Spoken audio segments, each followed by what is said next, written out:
Hey guys, tonight we begin with the absurdly stressful life of an Egyptian pharaoh. From marrying your sister to being responsible for the sunrise, to constantly checking your wine 4%. So before you get comfortable, take a moment to like the video and subscribe, but only if you genuinely enjoy what I do here. And let me know in the comments where you're tuning in from and what time it is for you. It's always fascinating to see who's joining us from around the world. Now, dim the lights. Maybe turn on a fan for that soft background hum. And let's ease into tonight's journey together. You've just been born into the most powerful job on earth, and you're already failing at it. While other newborns are allowed to cry, burp, and make a mess of things, you're being swaddled in ceremonial linen, inspected by priests, and declared the physical embodiment of Horus, god of kingship. You're not just a baby. You're a political event. Your birth is accompanied by omens. Stars are observed. Sacred cows may or may not moo in your honor. Somewhere, a man with a shaved head and too much eyeliner is already carving your name into a stone tablet you'll never read. From your first breath, everyone around you is panicking. Not because you're fragile, but because you're the next living god. Which means if you so much as cough, Thekor astrologer might declare a national crisis. Childhood. Not happening. You don't get toys. You get ceremonial scepters you're not allowed to chew on. You don't get lullabies. Huge hymns written in your honor and chanted by elderly priests who smell like frankincense and regret. Your cry is likely a gold-plated structure that's colder than the Nile in February. You are surrounded by a team of Kershaws' job is to prevent you from dying, disappointing the gods, or doing anything undignified like crawling. You are bottle-fed political expectations. Your first words are probably scripted. And if you try to play with your cousin, someone whispers, "He's fourth in line, best keep an eye on him." Even before you can walk, you're being groomed to rule. Royal advisors are already plotting your education, your image, and probably your eventual spouse, who, spoiler alert, will share your last name and your jawline. And let's not forget, you're being raised to believe you are a divini. That's not a metaphor. You are expected to internalize from a younger Gethet the sun rises for you, which is sadderable until you realize the entire kingdom will blame you if it doesn't. If you thought being born a living god came with perk, it's like skipping school or spending your mornings feeding ducks by the Nile. Think again. As a young pharaoh in training, your schedule makes modern CEOs look underemployed. Your day starts early, like stars still out, priests already chanting early. You're woken not by a gentle manny, but by a steward holding a golden tablet detailing today's responsibilities. And no, take a nap isn't on it. First listen, reading and writing hieroglyphs. These are not normal letters. There are tiny pictures of birds, eyes, and upside-down bread loaves that somehow form entire government policies. One wrong doodle, and you've accidentally sentenced someone to eternal torment. Then there's religious instruction. You're quizzed on the sacred names of gods, the proper way to bless a cucumber, and how many times to blink during an offering. If you mess up, a priest frowns at you like you just sneezed on Ra. Himself. You also study math, not to do taxes, but to build monuments. You're taught geometry not for fun, but because one day someone will ask you how to stack 2.3 million limestone blocks into a perfect triangle without accidentally inventing a leaning pyramid. Oh, and don't forget public speaking. You'll have to give speeches to crowds that think you control the weather. There's no winging it when your words might be interpreted as divine instruction. Say the wrong thing and suddenly grain prices crash. Military strategy is next. You're 10. You've never even thrown a rock in anger, but now you're expected to know battlefield foremans, river crossing techniques, and how to casually mention smite the Nubians in conversation. Philosophy, you didn't get that. Instead, you're taught to maintain Mayat, the sacred cosmic balance, which sounds poetic until you realize it means making sure crops grow. Criminals don't rebel, and no Bedtime insults the gods during flood season. All of this happens under the watchful eyes of tutors who are equal parts teachers, informants, and walking anxiety attacks. By the end of the day, your head is full of symbols, schedules, sacred laws, and just enough political paranoia to keep you up at night. In most childhoods, your friends are kids who share snacks, toys, and a mutual desire to avoid homework. But when you're the future pharaoh, your friends are more like potential enemies wrapped in linen tunics. Every child you interact with is a political variable. That cheerful boy who races you through palace gardens. He's the high-priced son, the one who always wins at board games, nephew of a general, and the girl you actually like talking to. Already betrothed to your cousin for dynastic stability, you're not surrounded by friends. You're surrounded by people with titles, bloodlines, and very nervous-looking parents. Everyone plays nice, but only because the hour considered sacred and their careers depend on your favor. That's not friendship. That's networking. Even your tutors report back on your behavior. Did you show signs of independence? Excellent. And also threatening. Did you question the rituals? Not excellent and possibly heretical. Did you ask if your cousin could stop staring at you during lunch? Alarming and definitely going in scroll. Privacy doesn't exist. You can't sneak away for fun because fun is suspicious. If you disappear for 10 minutes, someone alerts the palace guard. You're divine after all, and Thedavini must not wander off, unattended like a common farmer's goat. And heaven help you if you show favoritism. Invitian child to play sonnet, and 3 others write angry letters in pictograms. Say something kind to Annibal's daughter, and suddenly there's Aramor you've chosen. You're queen at Agenine. So what do? You become guarded, polite, politically neutral. You master the art of laughing without meaning it and complimenting tunics you secretly hate. You learn to make every friendship seem equal, because if someone feels slighted, their family might conspire against you during breakfast. This is the royal version of no new friends. Not because you don't want them, but because any one of them might grow up to be your assassin, your rival, or worse, your brother dash in dash law. By now, you're not just a prince.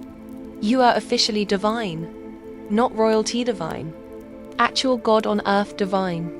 Theprius confirm it. The scrolls say it.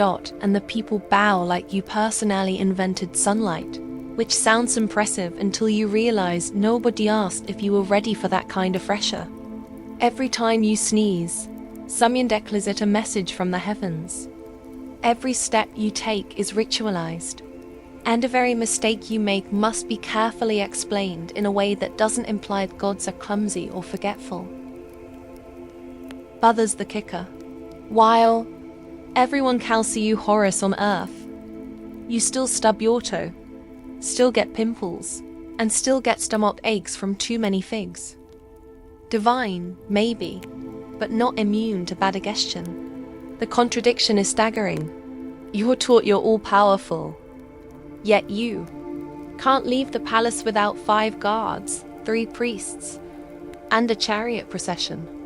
You supposedly control the floods of the Nile, but if you trip over a cat, someone starts whispering about bad omens.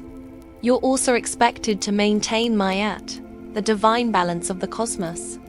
It sounds poetic until you realize it means you're personally blamed if there's a drought, a riot, or a mildly disappointing halved. And of course, there are rituals, constant exhausting rituals. You must speak in special divine phrases. You eat sanctified food. You participate in ceremonies where you have to pretend to defeat evil using props and heavy golden objects while sweating in a linen tunic. Privately, you might feel doubt, maybe even boredom.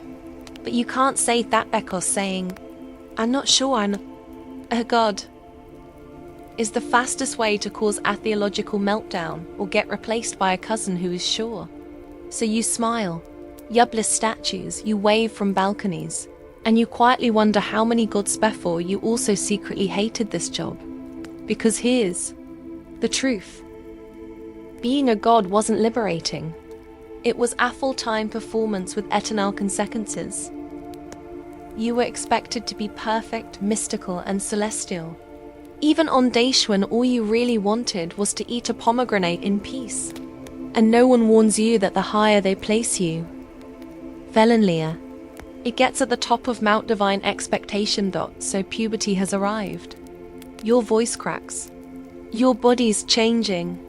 And just when things couldn't get more awkward, your advisors slide in with a scroll and a smile, announcing, "It's time to choose a wife. Preferably your sister." Yes, your sister. In the noble tradition of keeping their bloodline pure. A term that here means genetically risky. You're now expected to marry a close relative. Your aunt, your half-sister, your cousin. All perfectly acceptable options according to dynastic politics. And zero genetic counselors. Romance. Irrelevant personnel preference, not part of the ceremony. This is about optics. You're divine. She's divine. And nothing screams divine legitimacy like holding hands at your wedding with someone who also shares your wetness. Meanwhile, the palace is buzzing. Court officials are debating which relative is the least related, like it's a riddle.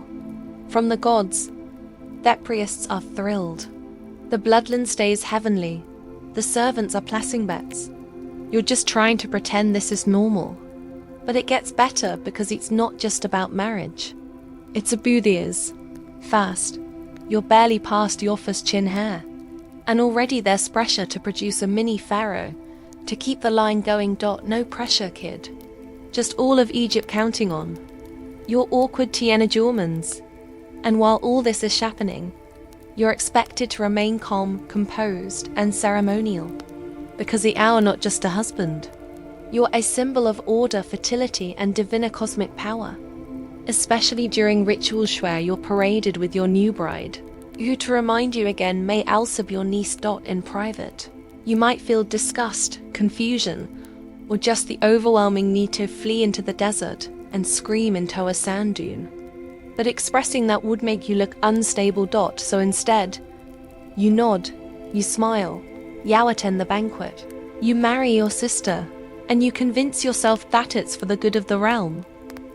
Because what's a little inbreeding when the fate of Egypt depends on you producing a suitably godlike heir who may or may not have 3 elbows.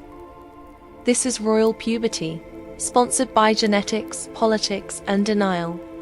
And the only thing more twisted than the familiarity is pretending it's all complete elidive. You've finally been crowned Pharaoh. Time to enjoy the glory, right? Not quite. First, they glue a fake beard to your chin with beeswax and strap a cabrato. Your forehead. Congratulations. You now look like a very anxious statue with back pain. Let's talk about the crown. It's not any lightweight royal accessory.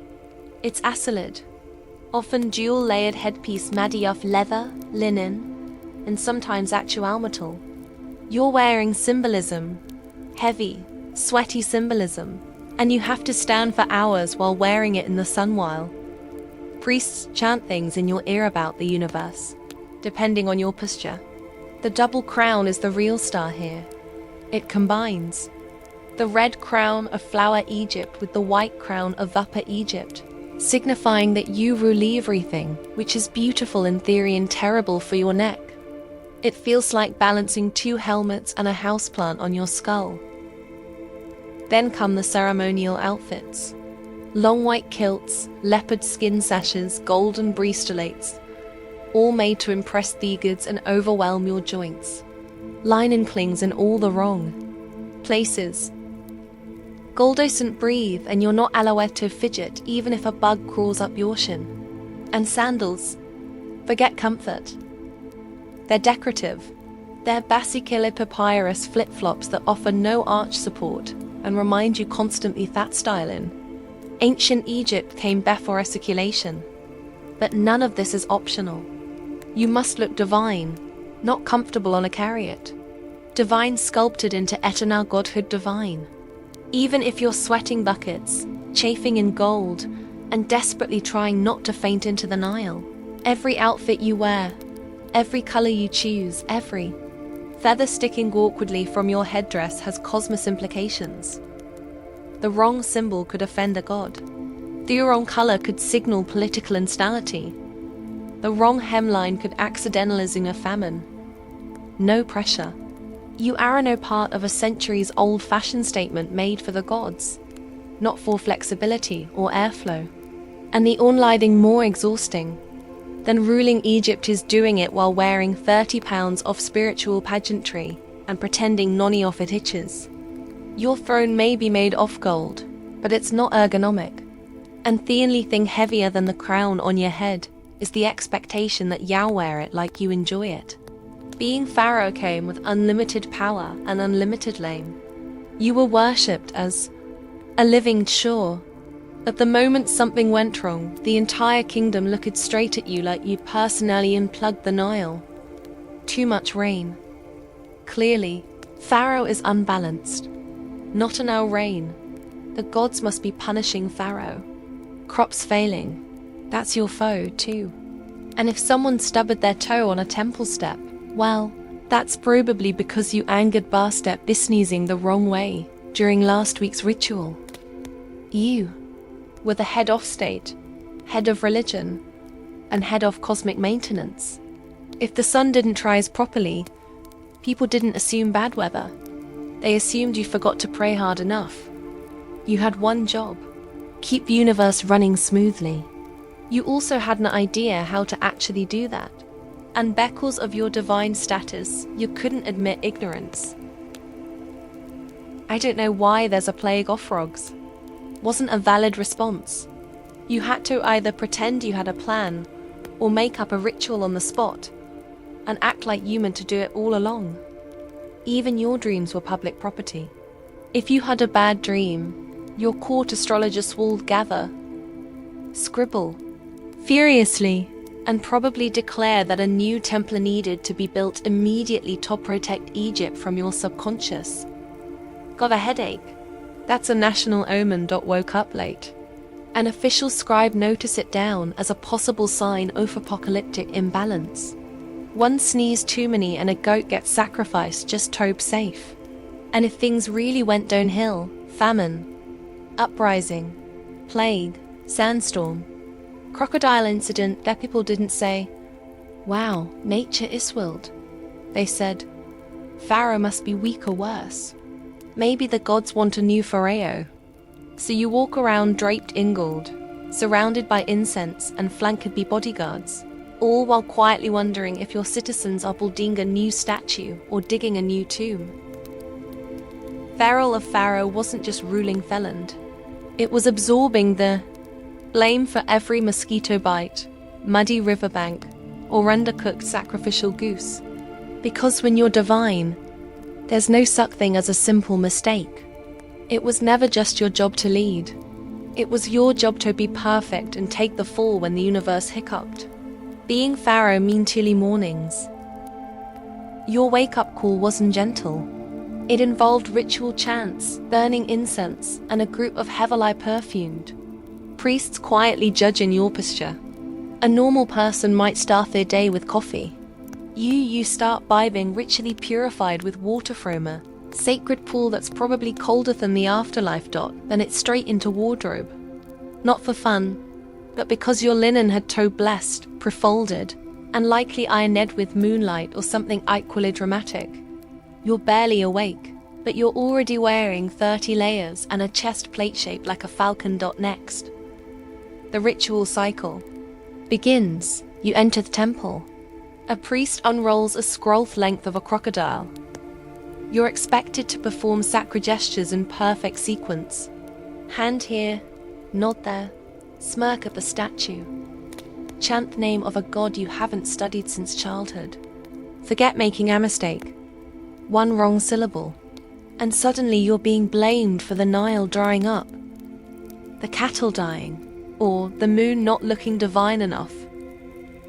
Everything had to be done perfectly to maintain Mahit, the sacred balance of the universe, which for some reason was apparently hanging on your ability to wave incense correctly. The rituals weren't short either. Some ceremonious hours, and you couldn't yawn. You couldn't slouch. You definitely couldn't say, "Hey, do we really need to rub sacred oil on all 43 statues today?" This wasn't just religious duty. It was national. Theatre. Priests performed. Scribes recorded. Onlookers nodded Ingram's spiritual approval. Meanwhile, you stood in stiff silence, pretending you didn't have a cramp in your god leg. And all this happened before you did anything resembling ruling the kingdom. So yes, you were the most powerful person in Egypt. But your mornings were dictated by astrology, bird omens, and a ceremonial checklist that made modern tax forms look fun. By the time the sun actually rose, you were already exhausted and still had 12 more rituals, 3 public appearances, and 1 carefully scripted divine smile to go. As Pharaoh, you were the most powerful figure in the kingdom. And that meant every single person around you was either pretending to love you or calculating how to replace you. Your guards loyal, yes, until someone offered them enough gold, goats, or spiritual favors. Your advisors always smiling, always nodding, always accidentally reminding you that your cousin is very popular with the military. Even your cupbearer was suspiciously enthusiastic out bringing you drinks like he wanted you to notice how not poisoned they were. And let's not forget your extended royal family. A tangled mess of half-brothers, uncles, and people named Rameses who definitely wanted your sandals. These weren't relatives. These were succession applicants. Every hall conversation could be an ambush. Every banquet a potential last supper. You couldn't relax in your own palace without wondering if the decorative crown on your chair was decorative enough. The paranoia was justified. Assassinations were practically an Egyptian sport. If you died suddenly, it was often described as a divine mystery, which really meant someone got creative with date wine and scorpion venom. So you developed habits, you had food toasters, you rotated servants, you changed your daily routine at random, not because it helped, but because at least it made betrayal slightly inconvenient. And sleep? Good luck. You're stood in a guarded room with triple-locked doors, a ceremonial dagger under your pillow, and a guard you only half trusted standing at the entrance to practice his best. I didn't do it face. But the most exhausting part wasn't avoiding death. It was pretending you didn't know it was coming. You had to stay calm, divine, and unbethreadbus. Showing fear meant weakness, and weakness meant opportunity. Every glance, every handshake, every well-timed compliment could be part of Simeon's rise to your throne. And if you made the mistake of trusting the wrong person, well, you wouldn't have to worry about politics anymore. Being pharaoh wasn't about ruling. It was about surviving in a palace full of people who bowed during the day and sharpened knives at night. As pharaoh, you were expected to be many things. Divine, wise, unshakably composed, and incredibly photogenic in 40 heat while wearing a gold chest plate and a smile that didn't suggest imminent collapse. Egyptian public life was built around ceremony. Long, elaborate procession streets packed with people who loved you, feared you, or just came for free bread. You stood in chariots waving like a deity on parade, while secretly wondering if passing out was considered a bad omen. The outfits did help. You were decked out in elaborate robes, glinting jewelry, symbolic scepters, and a ceremonial headdress that trapped heat like a portable oven. Your linen stuck topless's linen should never touch, and your sandals squished like they were stuffed with soggy papyrus. You'd stand throughout hours of rituals, blessing sacred cows, cutting ceremonial ribbons with a gold knife, naturally, and accepting offerings you didn't want from nobles you didn't trust. You smiled, nodded, and occasionally muted. May the gods bless you, while quietly dying inside. The sun? It didn't care you were a god. It beat down like a divine judgment. Your makeup ran, your incense soaked you, and yet every eye in that crowd was watching, expecting to see perfection, not heat stroke in a leopard skin sash. And if you did falter, if you looked tired or annoyed, or God's forbid, slightly human, the rumors would start. Pharaoh is displeased. Pharaoh is weak. The heavens air shaking. You miss one ceremonial goose blessing, and suddenly people air whispering about drought. Even the festivals, which sound like fun, were just more work. You had to attend banquets where you couldn't eat, dances where you couldn't move, and religious plays where you played yourself and still didn't get a speaking part.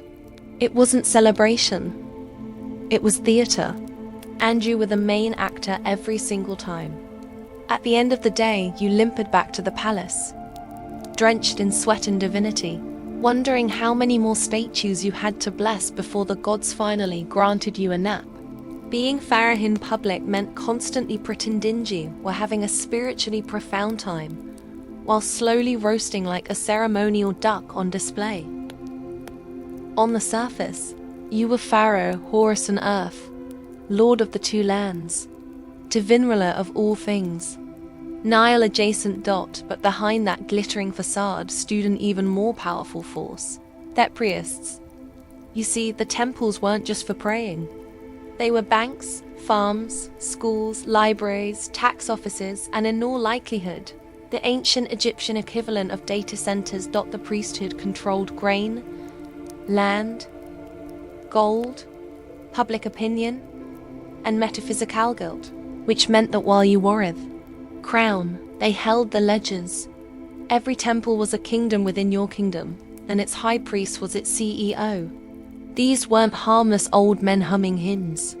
They were political tactians in robes, fluent in astrology, bookkeeping, and subtle blackmail. They managed the gods, the festivals, the omens, and more importantly, your public image. If Yao sneezed on a feast day, they could interpret it as divine disapproval. If you wore the wrong color sash, that might mean Rai was sad, and suddenly Thebali riots start. And yet, you had to work with them. Without the priests, your divinity could vanish overnight. All it took was one new prophecy carved into a temple wall and poof, the god-shave chosen another. Worse, the temples were tax exempt. They hoarded wealth with Oli immunity. Meanwhile, your treasury struggled to stay full unless you started a war, sold grain, or shook down a merchant caravan. The priests, they had golden statues of jackals with better retirement plans than your military generals. But the worst part, they pretended to serve you, Pharaoh. Well, if only to uphold your divine will, they'd say, while quietly diverting resources, managing spies, and advising your enemies to try prayer and also treason. You were the figurehead, the sunlit symbol, the living god, and they were a committee that decided how godly you were allowed to be this week. Mess with the temples and the nation rebels. Obey the temples and you slowly become their mascot. It was a power struggle with incense and passive aggression. And the longer you reigned, the more you realized. The gods might live in the heavens, but their accountants definitely lived at Karak. In most families, drama means someone forgot a birthday or made a snide comment at dinner. In yours, it meant conspiracy, palace coups, and the occasional accidental crocodile pit incident. Because as Pharaoh, your biggest threat wasn't some foreign army. It was your own bloodline. You were raised in a palace full of siblings, cousins, uncles, and half-uncles who all believed they should be sitting on your throne. Some were ambitious, some were delusional. All of them were dangerous. Succession. That was a nightmare. Egypt didn't have a firstborn gets everything rule. It was more like whoever survives most assassination attempts and secures priestly approval wins. Half the court spent their time trying to guess which of your sons might become the next Pharaoh, and the other half tried to make sure it wasn't the wrong one. Your own children were groomed like racehorses. Each had factions, tutors, spies, and mothers whispering bedtime mysteries about how the gods always choose the most handsome heir. Subtle, meanwhile, your brothers and uncles weren't content with being royal background characters. Every one of them had at least one general on speed island, a disturbing familiarity with accidental staircase tumbles. And of course, there were the queens. Yes, plural. You had multiple wives, often all living under the same roof, forming alliances, and rivalries with that precision of political chess masters. One wrong glance at the wrong royal woman, and suddenly the kitchen staff is quietly replacing your wine taster. Palace life was like living in a really beautiful, overly perfumed cage where Vayon was either your relative or a future usurper. And funerals. Oh, the drama. Every death became a suspicious death. Every illness, a potential poisoning. Every cowing fit, a topic of temple gossip. Even your own burial wasn't safe. Tombs were looted, names were erased, and your own loyal son might finish your Ramadan, then immediately start carving over you. Legacy because he wanted a biggeroni. Being Pharaoh meant that the people who knew you best were also the people who most wanted you. Removed politely, permanently. It was a royal forest full of snakes. So after a life of rituals, paranoia, heat stroke, and family backstabbing, you finally die. You'd think you'd earned a break. But no, in Egypt, being dead didn't mean being done. It just meant you were about to become a full-time spiritual symbol and a part-time horror movie prop. The embalming process begins immediately. Your internal organs are removed, weighed and politely stuffed into canopic jars, each one guarded by a funereal animal-headed deity like a post-mortem Pokemon team. Your brain pulled out through your nose with a hook, not because it's useless, but because tradition says so. Then you are stuffed with resin-soaked linen sandmitrin, salts until you resemble Azekid. Raisin in a very fancy bandage. Your body becomes a political relic wrapped tighter than your palace tax scrolls. Next comes the coffin, or the coffins. Plural. You're stuffed into a series of increasingly ornate wooden boxes like some kind of divinisting doll, each covered in gold leaf inscriptions and protective spells in case you encounter rude ghosts. On your way to the afterlife, at the real showstopper, the tomb. You've spent half your life and half the kingdoms, cheaply constructing a mausoleum designed to screen immortality. Walls covered in instructions, prayers and awkwardly drawn images of you smiting enemies who definitely aren't going to bother you in the afterlife. Unfortunately, your tomb also screams, "Please rob me." Despite curses, guards, and architectural misdirection, most pharaohs' tombs were looted within decades, sometimes hours, of being sealed. So, while your priests were recanting prayers over your eternal spirit, local criminals were sprinting off with your gold-plated footrest. But the worst part, if your name is forgotten, if your tomb is defaced, or if your mummified body ends up in a museum, gift shop 3,000 years later, you didn't get to enjoy the afterlife at all. That's right. One bureaucratic oversight and you're stuck haunting some poor archaeologist forever. You might have been king in life, but in death, you're museum bait, political currency, or a cautionary tale carved into limestone. And just think, you haven't even reached the judgment hall yet. For someone marketed as a divine being, you sure spent a lot of time in mortal danger.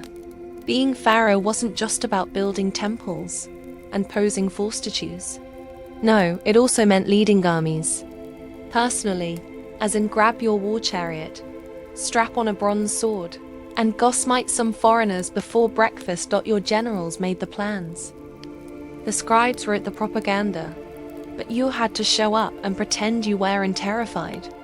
Because divine authority only worked if people saw you physically leading that charge, even if you had absolutely no idea how to hold a spear without looking like you were trying to pick up laundry and forget hiding in a tent like some medieval king. You were expected to redeem the front of the formation, waving a ceremonial axe and shouting your divina catchphrase, usually something like, "The gods will crush you," while silently hoping the enemy didn't have better archers this year. Even if the battle went well, you couldn't win quietly. You had to return home with prisoners, loot, and enough severed hands to impress the Temple accountants, all of which would be paraded through the streets while you smiled and tried to look both humble and terrifying. Lose the battle though. That's a problem. A big one. Because Pharaohs didn't lose. If you got injured, humiliated, or gods forbid, ran away, priests might interpret it as divine displeasure or worse, an excuse to replace you with someone who hasn't been cursed by defeat. So now you're stuck in a cycle. Raise taxes to fund a war, fight the war to protect your image, then build a monument to exaggerate fewer in case people noticed you nearly did. It's expensive, exhausting, and extremely bad for your blood pressure. And here's the kicker. Even if you didn't want to fight, you often had no choice. Generals demanded it.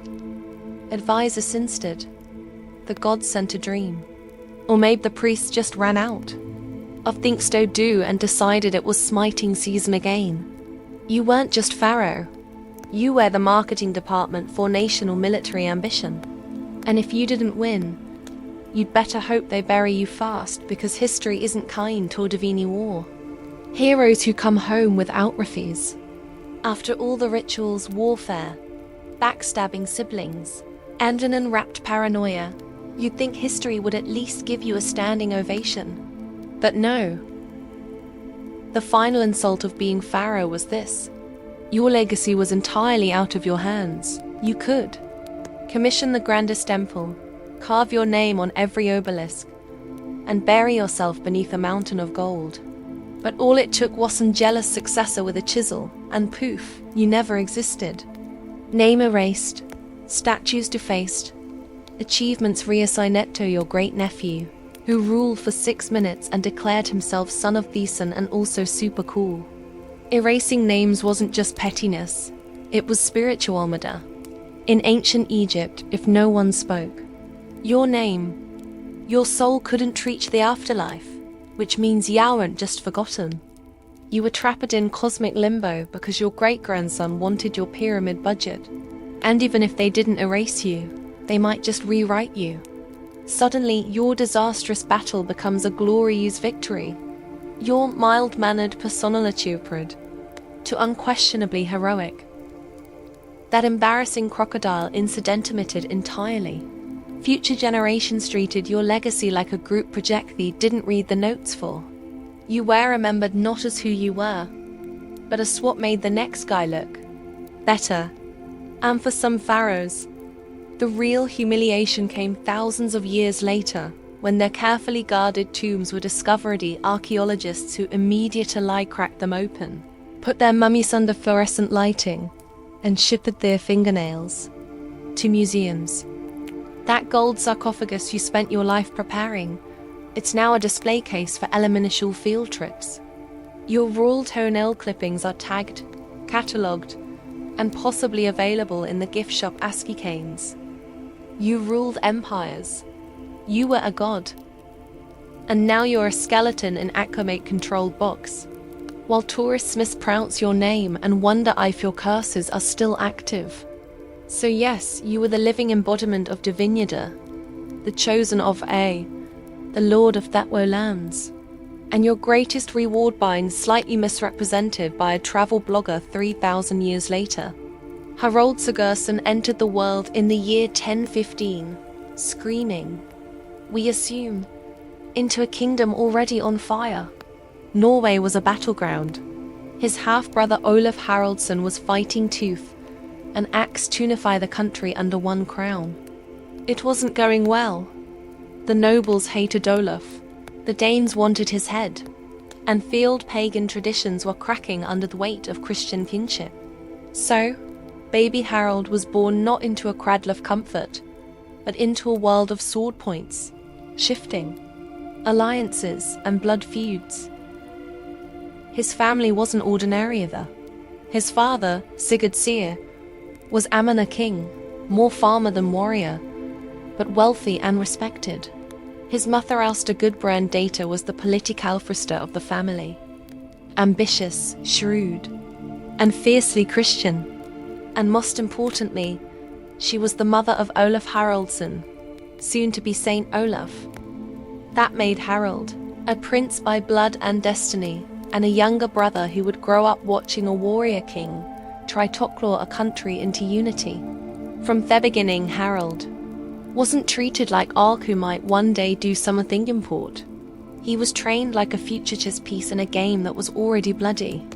By age 10, he could handle a sword. By 11, he knew how to ride. And by 15, he was riding into battle. Yes, 15.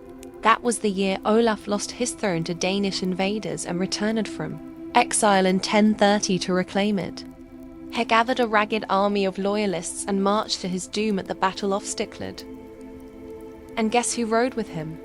Harold, just 15 years old. Harold rode beside his legendary brother into the teeth of a superior army. No war paint, nor glorious armor. Just a teenager in chainmail with too much idealism and not enough fear. The battle was a disaster. Olaf was killed. Harold, wounded and probably in shock, was forced to flee into the mountains with the scraps of the army. And from that moment on, Harold would never be a child again. He would be a fugitive, a survivor, an Aemon shaped by defeat. The Viking prince had entered the stage, not in glory, but in blood and retreat. This was not the end of Harold's story. It was just the prologue. After Stiklad, Harold didn't disappear. He retreated, wounded and grieving. He fled eastward, crossing the snowy spine of Scandinavia into the wide rivers and dark forests of Kievan Rus. To most Norwegians, that meant exile. But to Harold, it was a second chance. At that time, Kievan Rus was a rising powerhouse. Slavic, Norse, Byzantine-influenced and ruled by Yaroslav the Wise. Lucky for Harold, Yaroslav had a soft spot for well-connected Viking royalty. Even luckier, Yaroslav's court. Ways already crawling with Norse mercenaries. Harold fit right in. But this wasn't some cushy guest spot in a royal palace. Harold signed up to fight, and fight-headed.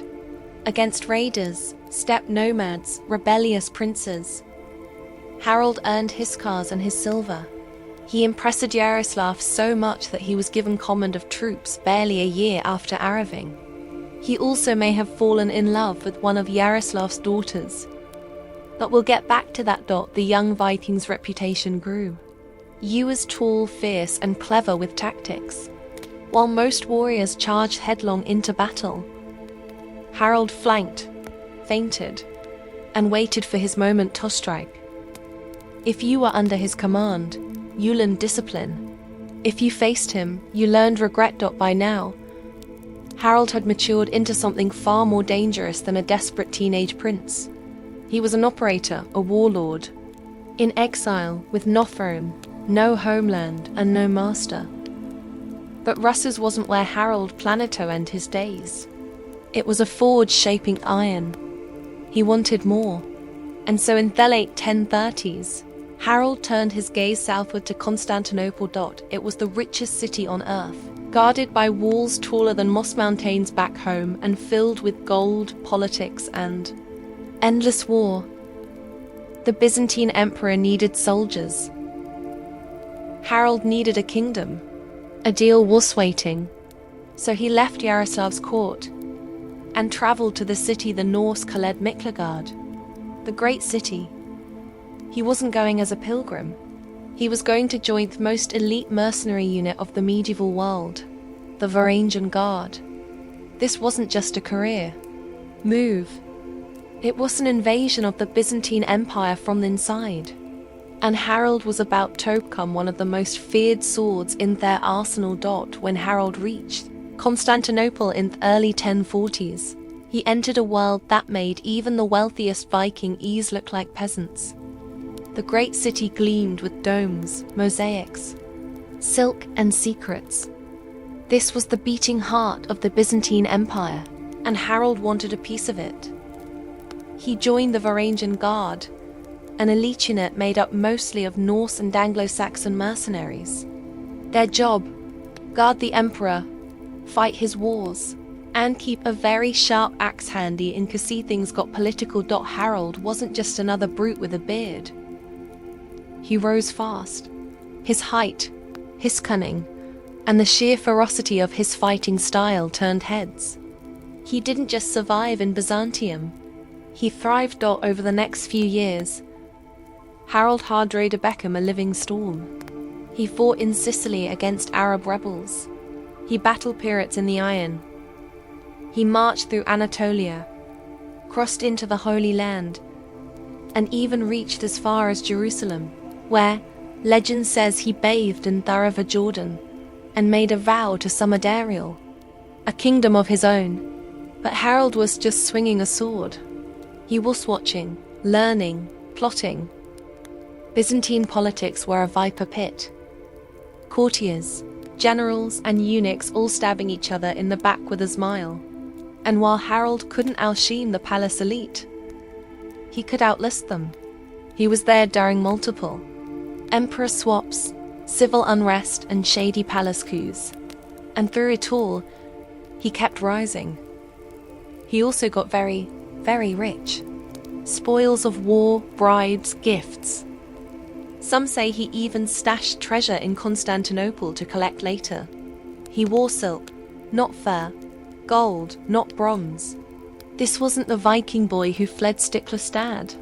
This was a seasoned warrior with more Byzantine polish than most Greek courtiers. But Harold was never going to be content guarding Somniel's throne. And when the emperor began to see him as a threat, just another ambitious foreigner with too much gold and too many friends, Harold decided it was time to leave. He escaped Byzantium the way he'd served everything else, with a combination of nerve, muscle, and sheer Viking stubbornness. He'd spent nearly a decade fighting for emperors. Now he would fight for himself. His next stop, home, Norway. And this time he wasn't coming back to beg. He was coming back to rule. By 1045, Harold Hardrada was done buying Genyan's hired sword. He returned to Scandinavia, a battle-hardened Nedwald, glittering with Byzantine gold, trailing exotic mercenaries and carrying enough battlefield experience to make most kings look like amateurs. Norway wasn't exactly rolling out the red carpet. At the time, Norway already had a king, Magnus the Good, the illegitimate son of Harald's half-brother, Saint Olaf. Magnus had been holding the throne reasonably well. He was young, popular, and had united both Norway and Denmark under his rule. But what he didn't have was Harold's experience, Harold's wealth, or Harold's ambition. So Harold did what any self-respecting Viking power player would do. He hired an army. Using his Byzantine treasure hoard, Harold recruited fighters from across Russes and Sweden. Then he struck a deal with Svein Essen, Magnus' rival in Denmark. Harold would help Svein reclaim Denmark, and in return, Svein would help Harold challenge Magnus for Norway. It was a messy medieval bromance based entirely on mutual hatred and longboats. But Harold didn't actually need to invade. Magnus, sensing a bloody civil war in the making, made a surprising move. He offered to share the throne with Harold. It was a power-sharing deal that was never meant to last. The Troika ruled Norway, with all the tension over forced marriage between. A peace blocking and a returning war machine. It was like trying to split a crown between a monk and a lion. And Harold wasn't the monk. In 1047, just 2 years into their Aeneasy arrangement, Magnus died suddenly. Some say illness, others whisper poison. Harold didn't waste time inning. He seized the throne of Norway without blinking and made it crystal clear. He was now sole king. But he wasn't satisfied. He wanted Denmark too. And so began nearly 2 decades offer between Harold and Svein Estersen. Raids, battles, skirmishes. Harold hammered Danish coasts with the semenergy he once brought to Arab fortresses. He burned towns, seized ships, and left no village unplundered. Yet he could never quite hold the land. Denmark resisted. Spain survived, and the throne remained out of reach. Still, Norway was his, and Harold ruled it like a man who had spent 20 years fighting for the right to wear a crown. But he hadn't forgotten about England. And soon his eyes turned west. By the late 1040s, Harald Hardrada sat in the throne of Norway, not just as a warlord turned king, but as the last true Viking monarch. He ruled with the discipline of Byzantium, the ferocity of ruse, and the ambition of a man who had never forgotten what it meant to lose. His rule was anything but gentle. Harold raised taxes, centralized power, and crushed dissent. Nobles who opposed Haim either bent the knee or vanished. Used his wealth to maintain a standing army and a fleet, an unheard of luxury for Norwegian kings of the time. He built churches, minted coins, and made it clear Norway wasn't some northern backwater anymore. It was a real kingdom with real teeth. But Harold's idea of kingship was medieval realpolitik. He wanted loyalty, but only after obedience. He wanted peace, but on his terms. If a local chieftain challenged him, Harold sent troops. If peasants voted taxes, they met swords. He wasn't a tyrant. He was just Viking royalty with imperial instincts. And the Norwegians, frankly, didn't know what fit them. Still, his reign wasn't all steel and fire. Harold was also a man of culture. He wrote poetry, often a booth himself, naturally, and supper Tedscholds, who immortalized his deeds in verse. He maintained trade routes across Europe and even re-established contacts with the Byzantine court just in case his treasure stash needed revisiting. He also never stopped wearing with Denmark. Every summer. Like clockwork, he'd launch a new raid, sailing down to Danish shores, torching villages, taunting Svein Estridsson, like an annual reminder that he still had a score to settle. These campaigns were less about conquest now and more about pride. Harold couldn't let go, and Svinefused to die. But even Harold knew he was getting older. By the early 1060s, he started grooming his son, Olaf Kira, for the throne. He probably expected to rule a few more decades, retire into legend, maybe die in his sleep, surrounded by gold and loyal warriors. But then came 1066, the year England exploded into chaos. Edward the Confessor had died without an heir. Competing claims flooded in, and Harold, grey at the temples, but still sharp as a spear, saw his last Gretchens. He didn't just want Norway or Denmark anymore. He was coming for England. 1066 wasn't just a year. It was the year, the kind that turns a king into a legend or a corpse. And Harald Hardrada, nearing 50, but still built like a bear, was about to roll the Decision last time. Edward the Confessor, King of England, had died childless. The throne was up for grabs. Harold Godwinson claimed it. William of Normandy prepared to invade. But then, from the icy north came Harold, because why not? He had a half-baked claim through an old deal with the Danish king Canute, who once ruled England. Did it make sense illegally? Not really. But in Viking logic, a claim plus an army equals a throne. And Harold brought an army. He led with Tostig Godwinson, the bitter exiled brother of Harold, England's new king. Tostig promised English support. Harold promised steel. With around 300 long ships and over 10,000 warriors, he sailed across the North Sea, just like Viking ancestors had done for centuries. Only this time it wasn't a raid. It was a full-scale invasion. In September 1066, he landed near the Humber and Dadpence toward York. The English weren't ready. At the Battle of Fulford, Harold crushed a hastily assembled force under the northern ears. The gates of northern England opened.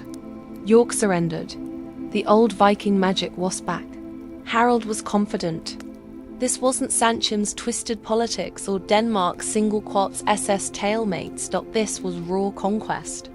He set up camp at Stamford Bridge, demanding hostages from the region. And then surprise Harold. Godwinson, the English king, had force marched his army north from London in under a week. He arrived at Stamford Bridge on September 25th, catching Harold's forces completely off guard. Many of Harold's men had left their armor behind, expecting negotiations, not a battle. What followed was brutal. The Vikings fought fiercely, but they were outmaneuvered, outnumbered, unprepared. One berserker reportedly held the bridge alone, buying time. But even Viking courage had its limits. In the melee, Harold took an arrow to the throat.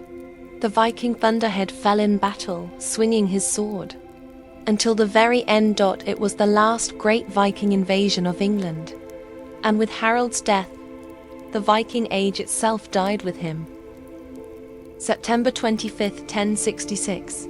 Harold Hardradamet his fate on a grassy field near Stamford Bridge, and with him died Thelis' true Viking dream of conquest. Was supposed to be a negotiation day. Harold had left his chainmail behind, basking in the afterglow of victory at Fulford. His men were relaxing.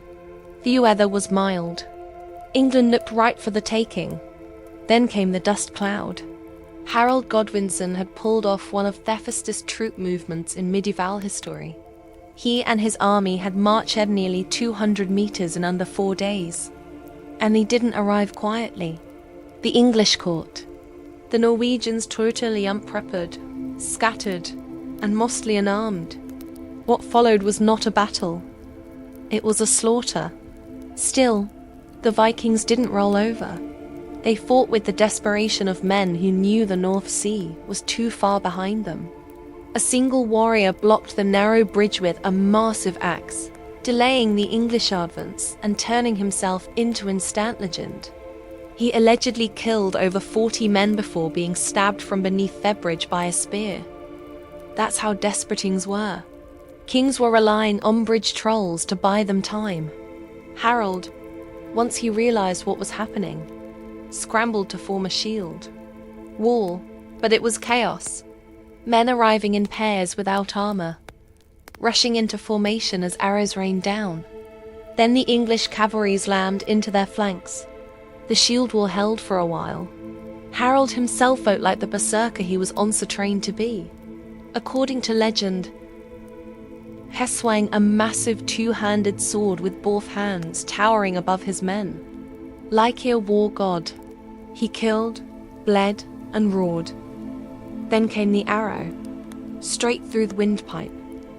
The last great Viking kingfall without a final word. When reinforcements from the ships finally arrived under Einstein Aura, Harold's standard bearer, it was too late. They found the field littered with corpses.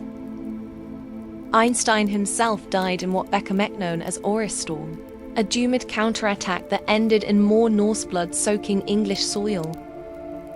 Out of Harold's massive fleet of 300 ships, only 24 were needed to carry their survivors back to Norway. The message was clear. The age of Viking conquest was over.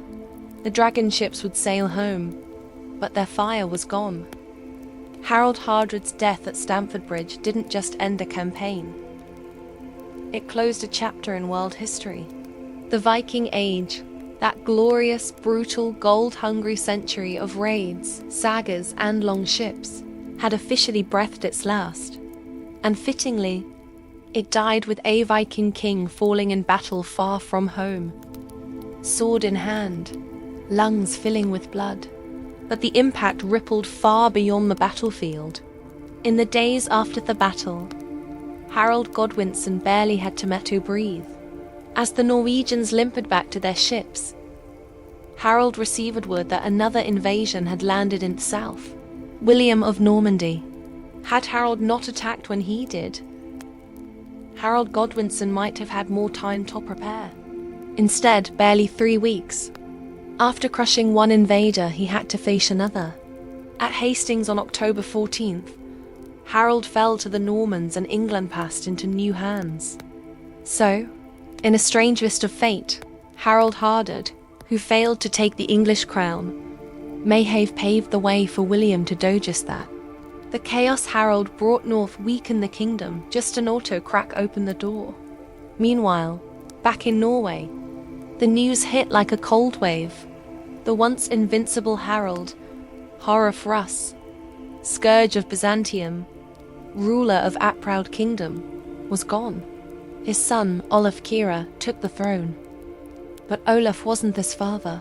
He was a quieter ruler, more interested in peace than plunder. Under his reign, Norway stabilized. The old Viking fire cooled into politics, trade, and Christianity. The long ships were still there, but they stopped buying weapons and became tools of commerce. No more berserkers charging monasteries.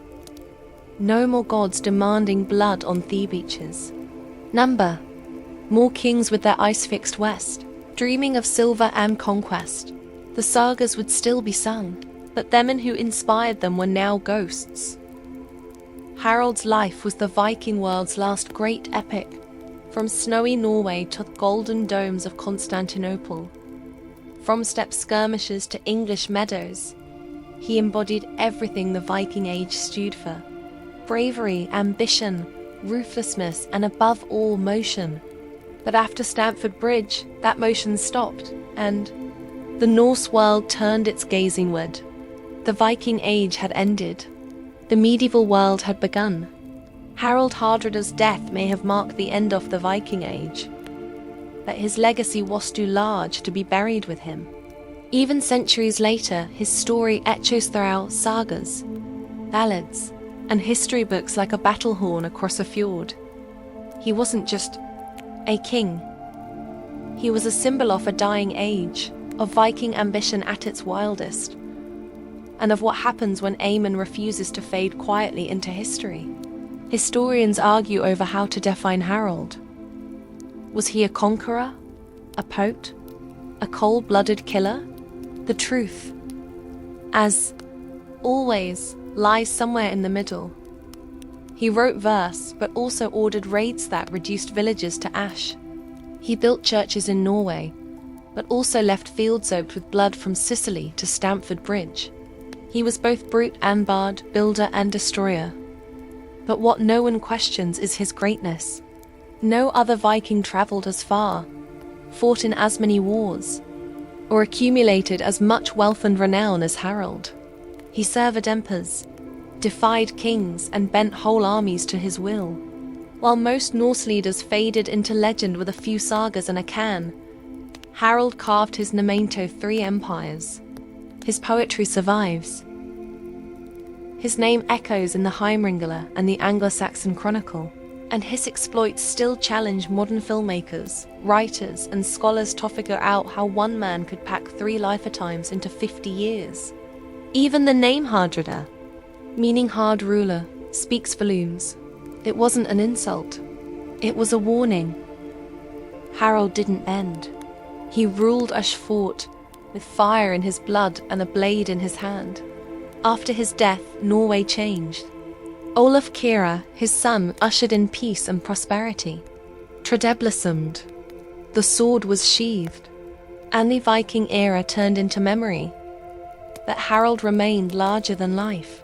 In Norway, he became a national icon. In Iceland, a saga subject. In England, a cautionary tale. And in Byzantium, a ghost of the north who once stood guard over emperors. He was the last Viking king, and he died as he lived with a sword in his hand, chasing a crown. When the long ship stopped sailing, and the mead halls quieted, the world turned, but Harald Hardrada had already made sure it would remember his name too. The Vikings. A ship wasn't just wood, nails, and sailcloth. It was identity, legacy, and destiny. It was how you traded, how you raided, how you travelled, and how you passed on. So when a chieftain or warrior died, burying them in a ship wasn't just ceremonial, it was essential. In Viking belief, their ship was a sacred vessel that bridged the world of the living and the dead. Just as a warrior sailed across the sea life to conquer foreign lands, they would now sail across the metaphysical sea to reach the afterlife. This wasn't a quaint superstition. It was a cosmic law. Life was a voyage and death was simply the next leg of the journey. That's why these ship burials were so elaborate. The ship itself had to be worthy. We're talking about long ships up to 70 feet long, carved with dragon-headed prows and built to cut through our waves, and apparently through spiritual dimensions. The body would be laid in the center, typically on a bed or pile of furs dot around it. The mourners would begin to offal the ship, not with tears, but with gear, weapons, of course. A sword, axe, shield, and spear. Because even the dead needed to be ready for battle and afterlife, but also tools, clothing, jewelry, and occasionally more morbid cargo, slaves, horses, and even hog sacrifice to serve the master in death as they had in life. To us, this sounds brutal. To the Vikings, it was honor. The ship was then buried under tons of earth, creating a mound, a permanent marker of power. These weren't just stones. They were statements. Here Lisa me and important enough to deserve Ashit to the next world. And it wasn't just men. Some of the most magnificent ship burials, like the famous Osbegurial, belonged to women. Viking queens, priestesses, and aristocrats were also sent into the soil with ships and riches, proving that spiritual passage wasn't just for the sword-swinging elite. So, when we say Vikings lived and died by the sea, we mean it literally. For them, the ship wasn't just how you conquered foreign lands. It was how you conquered death. If Viking ship burials sound like legend, the Osberg and Gista discovery and legend into fact. These were in dusty old grave pits. They were time capsules. Fully intact ships pulled from beneath the Norwegian soil, packed with splendor, secrets, and the unmistakable of legacy. Let's start with the Orberg ship, unearthed in 1904. When farmers started digging near a burial mound in southeastern Norway, they didn't expect to hit a 70 trillion long dragon ship. But there it was, immaculately preserved under the clay, almost untouched by time. The prow rose in a graceful serpentine curve, its surface covered in intricate carvings. The craftsmanship was staggering. This wasn't a warship. It was ceremonial, a royal hearse for Somio and exceptional. But here's the twist. The Osberg burial held two women. One older, likely nobly a royal. The other younger, possibly a servant or a high priestess. The older woman may have been a queen or a powerful vulva, a Viking seeress. Her body was draped in silk and wool surrounded by carved sledges, chests, buckets, animal remains, and even a cart with wheels as ornate as cathedral windows. Two sacrificed. Oxmen lay at the prow.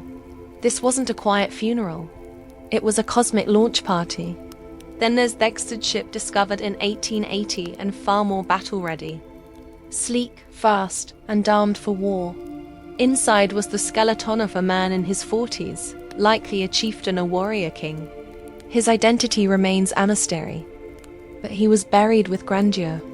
Shields lined the sides of the ship, and beside him were beds, weapons, gaming, pieces, and the remains of 12 horses, 6 dogs, and even 2 peacocks.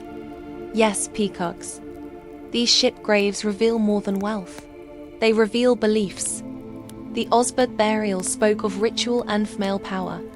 The Gorksted ship hinted up prestige, conquest, and global trade. Together they show how the Vikings tied death to travel. How the next world wasn't a place you waited for, but a destination you sailed to. These were not ordinary graves. These were decorations. Echoes of power, floating temples buried in the earth. And they were just the beginning. A Viking funeral wasn't just a somber goodbye. It was a spectacle. A powerful theatrical rite of passage designed to launch Thédid into the next world and make Serethi living never forgot their name. And ship burials, they were the main event. It all began with the body. The deceased wasn't just placed on a pile of wood like an afterthought. Their body was washed, dressed in fine garments, silky if available, embroidered wool if not, and often adorned with jewelry or symbols of status. In some cases, they were even posed as if peacefully asleep, cradling weapons or seated upright in a ceremonial posture. Then came their rituals, and this is where things got a little bloodstained.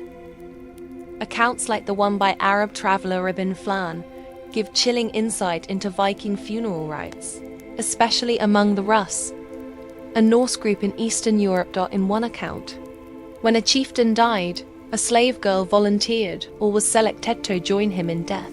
Over days, she was treated like royalty, washed, dressed, paraded.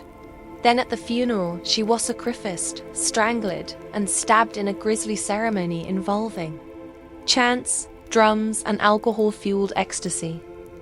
Animals weren't spared either. Horses were slaughtered to carry the soul. Dogs, hawks, and even cows were offered as companions or guardians. In rare cases, boats were surrounded by ringed stone circles believed to symbolize their boundary between worlds. As for their ship, it wasn't always buried intact. Sometimes it was burned, set ablaze, and pushed out to sea in a flaming farewell that lit the night sky. Other times, it was placed in a dugout pit and covered in stones or earth to form a burial mound. The choice depended on status, location, and sometimes sheer practicality. Burning a long ship wasn't cheap. These funerals weren't just religious, they were political. A massive burial was a public show of power. This was no ordinary man. The messagement. This was someone whose death shook the earth, and whose journey to the gods deserves thunder. The ship. Burials were violent, beautiful, and deeply spiritual. They weren't sending the dead away. They were launching them like stars into eternity. Thanks to Hollywood, most people picture a Viking funeral the same way. A blazing long ship drifting out to sea.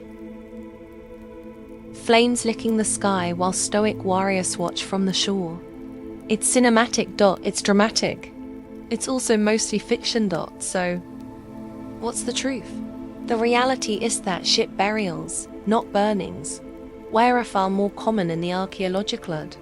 Burial mounds like Osberg, Geested, and Toon show long ships carefully placed. In the ground, loaded with grave goods, and covered with soil or stones. These weren't one-size-fits-all either. Some ship graves were massive and extravagant. Others were simple and modest. But the key was preservation. The ship wasn't destroyed. It was transformed into a tomb. So where does the burning come from? That fire farewell comes mainly from literary sources like the Icelandic sagas and foreign eyewitness accounts. For example, Arab diplomat Ibn Fodlan describes a Rus's funeral where a chieftain's ship was set on fire with the body and sacrificial victims inside. But even that example is complicated. It might not have been a full ship, but rather a symbolic structure shaped like cone. It's possible that ship burnings did happen, especially in regions where burial wasn't feasible, or where fire held symbolic weight. A cremation at sea would make sense. If burial land was limited, or if the person was meant to join the gods in dramatic fashion. But from an archaeological standpoint, burned ship remains are extremely rare. In truth, the idea of a burning ship may have been as important as the act itself. Fire was sacred to the Norse. It purified. It transformed. A flaming ship wasn't just spectacle. It was a spiritual engine, sending the sulfur smoke to the gods above. But burial had advantages. It preserved legacy. It left a physical monument, something the living could return to. A mound was a marker, a memory, an earth dot, and that mattered. In a society where honor, lineage, and saga were everything. So, which was real? Both. But buried ships left the bones of history behind. The flaming ones, they left only legend and smoke. Forget their stereotype of Viking women waiting at home, weaving by the hearth. In death, just like in life, Norse women could command awe, fear, and ceremony. And nowhere is that clearer than in the ship burials of Viking Age women, especially those that rivaled and cemented themselves in their male counterparts. The Azerberg burial remains the most striking example. Unearthed in 1904, it housed not one but two women, one older, one younger, laid to rest in one of the most lavish Viking ships ever found. The ship itself was a masterpiece. Sweeping curves, carved dragon heads, and planks fit for a king. But this wasn't a warrior's grave. It was a queen's, or possibly a vulva. A vulva was a seeress, a sorceress, a prophetess who walked the line between worlds. And the grave goods in Osberg, wands, staffs, and mystical animal remains hint at ritual and magic. If the main figure was indeed a vulva, then the burial honored not just political power, but spiritual authority. In Norse society, that could be just as influential as swordsmanship. And then there's the sheer wealth. Sledges, carts, textiles, tapestries, imported silks, ceremonial beds, and sacrificed animals, all packed around these women as if they were being sent not just to the afterlife, but to continue ruling it. Other graves across Scandinavia confirmed this pattern. The Gausel Queen, buried near Stavanger, was laid to rest with gold jewelry, imported bronze vessels, and fine riding gear. Her grav-irradiated status. The Labby ship also showed signs of high-status female interment, and scholars still debate whether some warrior graves, complete with weapons, belong to women. DNA evidence from a grave in Birka, Sweden, suggests that one high-ranking Gori buried with a full arsenal was biologically female. So what does this tell us? That in Viking culture, women could hold power and take it with them. Whether as aristocrats, queens, priestesses, or shield maidens, they weren't excluded from the ship burials. They were assented in them. They didn't just accompany kings in death. Sometimes they were the kings. When a Viking was buried in a ship, they didn't go alone. They were sent off with grave goods, accurate collection of the objects they might need, want, or deserve in afterlife. But this wasn't just about swords and silver. These ships were packed like time capsules, giving us a strange and fascinating window into Viking life and Viking death. First, the weapons. Almost every elite ship burial includes them. Swords with decorated hilts, spears, shields, and battle axes. But these weren't just backups for ghost fighting in Valhalla. They were a statement. A sword showed that the dead had power, status, and honor. In some cases, the blades were deliberately bent or broken, not out of disrespect, but to kill the weapon, and let it follow its master to afterlife. But weapons weren't the only tools packed for the voyage. There were everyday items too. Combs, cooking pots, whetstones, even board games. These burials didn't assume afterlife was an endless battlefield. The dead might still need to groom themselves, prepare meals, or pass their time with a quick game. of Nefertiti while waiting for Ragnarok. It was a full service departure. Then there were animals. Lots of animals. In the Gokstad burial alone, archaeologists found the remains of 12 horses, 8 dogs, and 2 peacocks. Yes, peacocks. Horses were meant to carry the soul. Dogs were loyal companions. And peacocks possibly a status symbol, or maybe just an extravagant touch by someone who didn't want to be upstaged in death.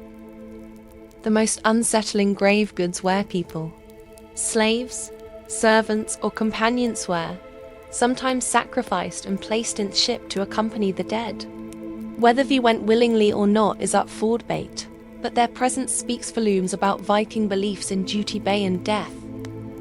Everything in a ship burial was chosen deliberately. It told a story. This person was a warrior.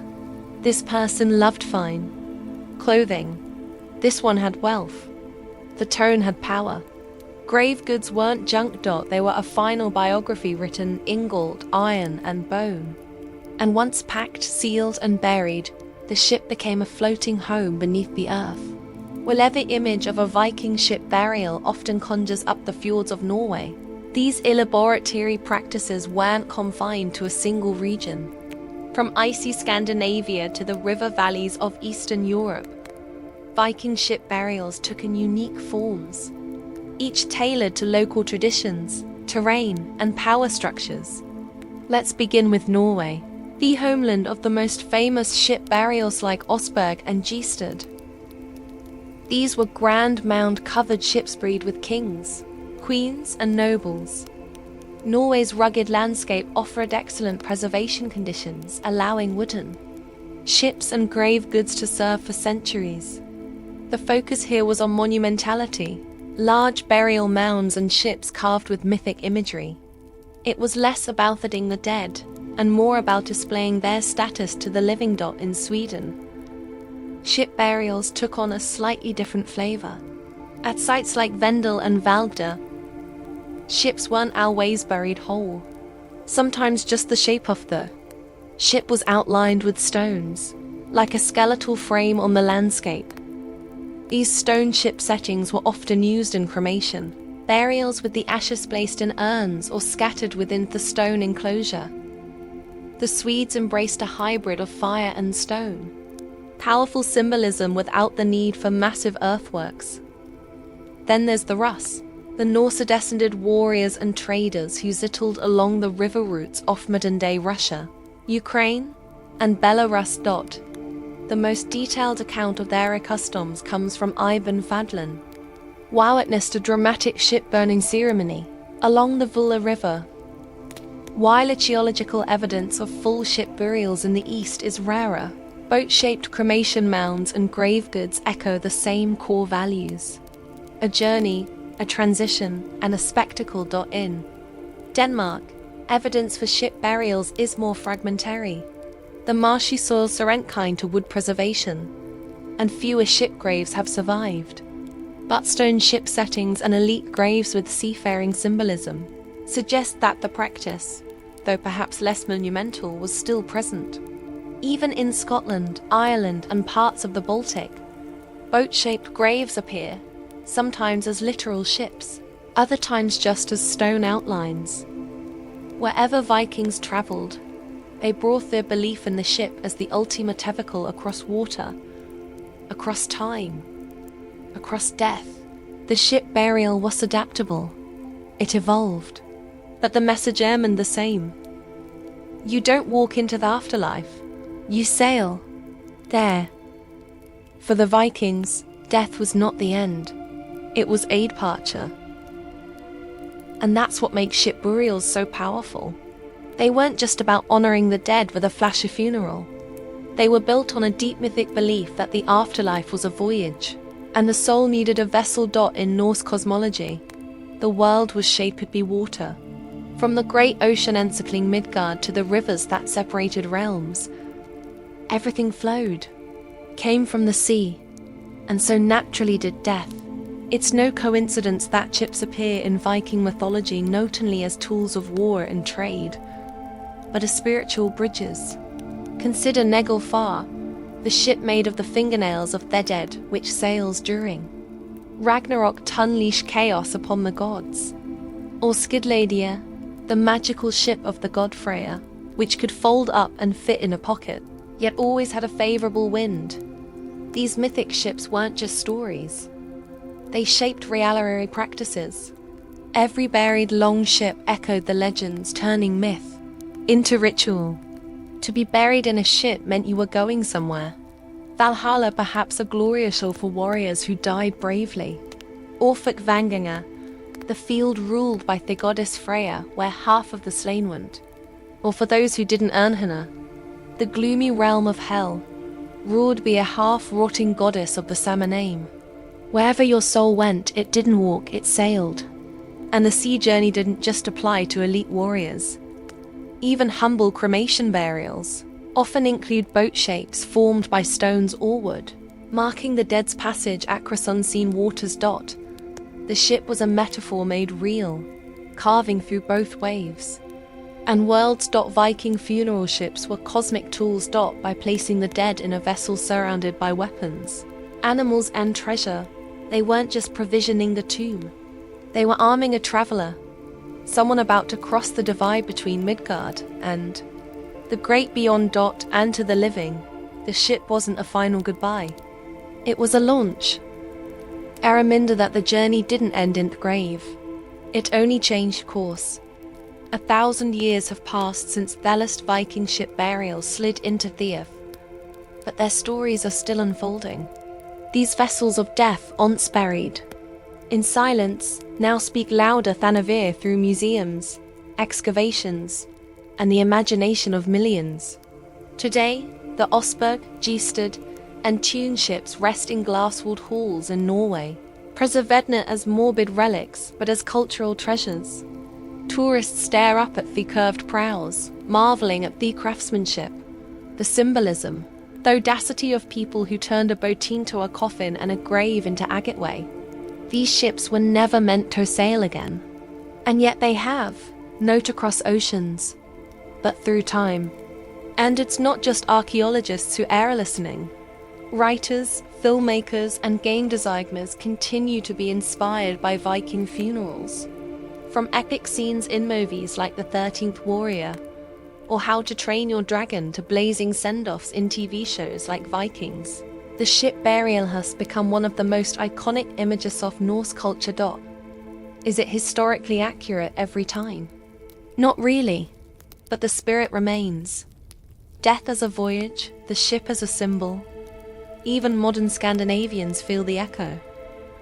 Some Viking descendants have requested ashes to be scattered at sea or ceremonies modelled after ship burials.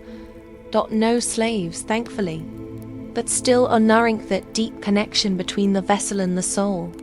A few brave experimental extolios have even rebuilt burial ships, launching replicas on rivers and seas to understand the engineering and magic of the originals. What's truly remarkable is how much we've learned from the ships themselves. Their wood tells us about forests now gone. Their construction reveals knowledge of engineering rivaling that of the Mediterranean. And their grave goods, peacocks, silk, silver, coins, map a Viking world far wider than just Scandinavia. The Viking ship burial wasn't just a funeral. It was a final performance. One last act in a life of war, trade, poetry, and power. And even now, these ships are still performing, reminding you that the dead were once alive, that myth and memory are hard to separate, and that some vessels never stop moving. They just sail through different seas. Courtly love wasn't about marriage, procreation, or building a stable home. It was about longing, impossibility, and a strange blend of suffering and ecstasy. And by the 12th century, this concept had become so popular among the nobility that it actually developed its own unwritten rulebook, part seduction manual, part philosophical exercise, and entirely out of sync with reality. Born in the courts of southern France, especially in the region of Aquitaine, courtly love was less about real emotion and more about performance. Noblemen and often knights would devote themselves to a lady, usually of higher status or already married. But instead of aiming to win her over in a romantic sense, the knight's goal was to worship her from afar. He would compose poems, undertake dangerous quests in her name, and suffer gloriously in silence. If this sounds like emotional masochist rest, up in armor it kind of was. Pharaohs were clear. Love must be secret, it must be difficult. And it must never be fully consummated because once fulfilled, the love lost its purity. In this game, suffering was the point. A knight's heartbreak was proof of his devotion. The more hopeless the love, the nobler the spirit. This new code of love intertwined with the ideals of chivalry, the knightly code of honor, service, and bravery. A perfect knight was brave in battle and humble before his lady. Love wasn't a distraction from knighthood. It was a test of it. A knight who could endure heartbreak without breaking his vows or honor waste true ideal. And yet courtly love was deeply hypocritical. While the knight composed flowery verses about his lady's golden hair and impossible grace, her marriage to a powerful nobleman continued undisturbed. And while the ideals emphasize restraint and virtue, history is littered with affairs, scandals, and even duels sparked by these supposed politic obsessions. Still, the idea caught fire. Poets, traders, and minstrels made careers crafting tales of knights who bled for love, ladies who wept for honor, and the eternal ache of desire unfulfilled. Real or not, the fantasy of courtly love reshaped how medieval Europe thought about passion, power, and gender. Love had become more than an emotion. It had become a code. Before Shakespeare or sonnets, there were traders, wandering poet-musicians who turned unrequited love into an art form, one lute note and heartbreak stanza at a time. These were not peasants singing about ale and harvests. They were obtenables themselves, well-educated, multilingual, and well aware of how dangerous and addictive it was to sing about another man's wife. The Troubadour movement began in Occitanian, what is now southern France, during late 11th and early 12th centuries. These performers composed songs in Occitan, a Romance language, and their subject was nearly always the same: unattainable love. A knight hopeless Leonard with a noble lady.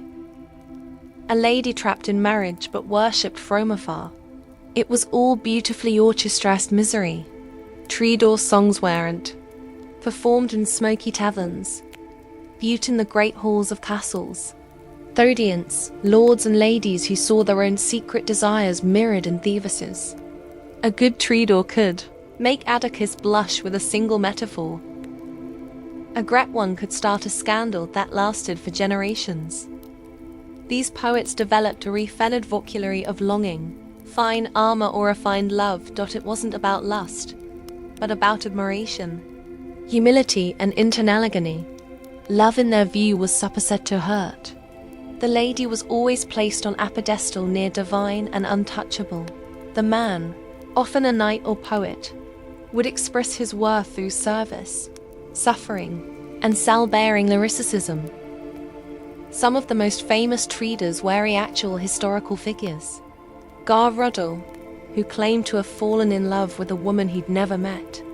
Bernard de Ventadin, who turned heartbreak into hit songs. And Eleanor of Aquitaine, a patron of the arts, who likely inspired many of these tales and perhaps lived them too. Traders didn't just invent medieval love songs. They invented the idea that expressing love through art was noble, even holy. Their influence spread across Europe, giving rise to similar traditions in Italy with the Dolce Stil Novo, Germany with the Masoners, and eventually England. What they started was bigger than music. It was a cultural obsession that would define how love was written, sung, and mythologized for centuries. They didn't just perform for the court. They taught court how to love. In the world of courtly love, the woman was everything: muse, judge, goddess, untouchable prize. She sat on a metaphorical and symmetrical literal pedestal, worshipped by knights and praised in verse. That this glorification wasn't exactly empowering. It was flattering, yes, but also confident. Idealized and often impossible to live up to. The lady of courtly romance was typically noble, married, and out of reach. And that was the point. The more unattainable she was, the more pure the love seemed. Her beauty was described in impossible epithetic terms. Skin like ivory, eyes like stars, hair like woven gold. But these women weren't described as real individuals. They were more like living symbols meant to inspire devotion and suffering in equal measure. For men, this idealization offered a noble excuse for emotional vulnerability. A knight could weep, sigh, or write poetry without being seen as weak because his love for this lady was considered sacred. For women, however, it was a trap. They were expected to inspire love without ever acting on it. They had to maintain their grace, dignity, and virtue at all times, while being watched, desired, and sometimes stalked by persistent suitors armed with ballads. Occasionally, the lady held real power in these dynamics. In some tales, she was the one setting challenges, commanding loyalty, or eventing her knight's devotion. But this power was almost always symbolic. In reality, most noble women had limited freedom, often married off for alien status before they were 15. And yet, courtly love gave them something rare in the Middle Ages. Visibility. In a world dominated by men's voices, courtly love placed women at the center of the narrative. They became the subject of songs, the reason for quests and the heart of medieval romantic imagination. Some women played the game well. Historical figures like Eleanor of Aquitaine and her daughter Marita Champagne weren't just muses. They were patrons of this culture, encouraging poets and commissioning love literature that reflected their ideals and sometimes their politics. But even at its best, courtly love wasn't about partnership. It was about distance, elevation, and longing. The lady was adored, but rarely known. She was a fantasy with a crown, and fantasies don't get to speak. Chivalry began as a practical battle code. Loyalty to lord, courage under fire, mercy to the fallen. But once courtly love seeped into Theamore, chivalry grew a silk-lined tear. Every lance charge, every oath, every polished spur could now double as a love letter. A knight no longer fought only for king and kingdom. He fought for the smile, or even theramore of a smile of a distant lady. A perfect courtly knight followed a three-tiered hierarchy of loyalties. First, God, morning prayers before dawn patrols. Second, his feudal lord, unquestioned service in war and peace. Third, his lady, the invisible beacon guiding every gesture. Where early warriors hoisted battle standards, their courtly knight tied a lady's token, perhaps a ribbon, a veil, or a sleeve. Around his arm. It wasn't camouflage. It was a public declaration that his sword's edge carried a private agenda. Tournaments, originally blunt weapon training grounds, transformed into love theatre. Lists surrounding the tilting field were draped with banners, and each knight announced whose favour he bore. A victorious tilt wasn't merely a martial triumph. It proved a lover's worthiness. Chroniclers record knights collapsing from exhaustion rather than withdrawing and risking the shame of appearing less devoted than their rivals. That devotion demanded self-discipline bordering on oneticism. Manuals like Andreas Capellani's De Mora preach that a true lover remained humble, courteous, and discreet. He must guard her reputation more fiercely than his own life, endure jealous rivals without complaint, and cruelest rule of all, rejoice in service, even if love were never returned. The pain itself was proof of sincerity. Yet beneath the velvet rhetoric lurked steel-clad reality. Castles needed garrisons, roads teemed with bandits, and foreign crusades beckoned. Knights wrote poetry at night, but sharpened blades at dawn.